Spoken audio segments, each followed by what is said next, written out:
expired lisensya mo, wala ka pang rehistro. Dapat lang. Sige na, i-deliver mo na yun doon.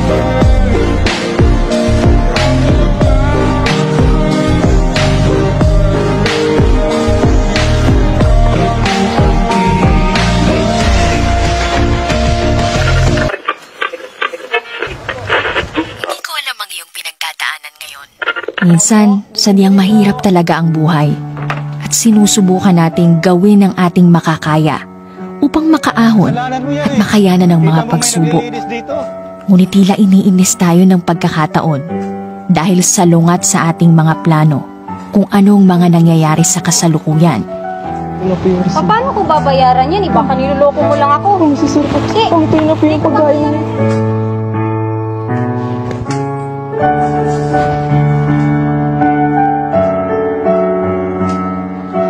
Pero huwag kang panghinaan ng loob. Hindi man naging maganda ang pakikitungo nila sa'yo, gawin mo pa rin kung ano ang tama. Piliin mo kung anong mas makabubuti para sa'yo at sa iyong kapwa.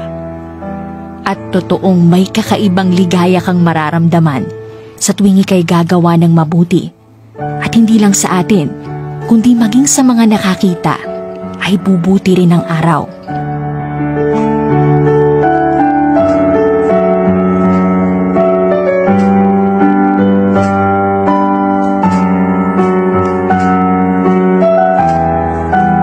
Dahil ang paggawa ng mabuti ay napakagandang paraan upang ating maitawid sa kapwa ang pag-asang hatid ng pagiging positibo sa buhay.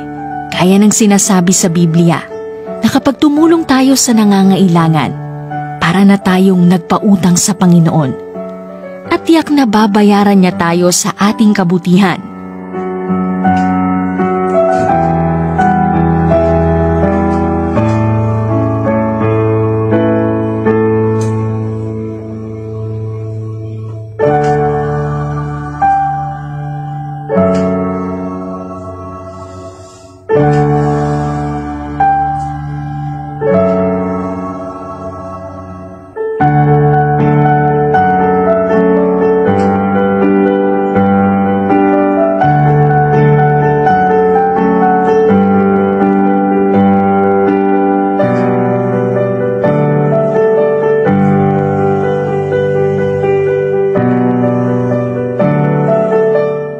Kaya pagsikapan nating mamuhay sa pag-asa, pag-ibig at pananampalataya at tunay na ang kapayapaan ay isa sa atin. Muli ako si DJ Leslie. Salamat at magandang araw sa lahat.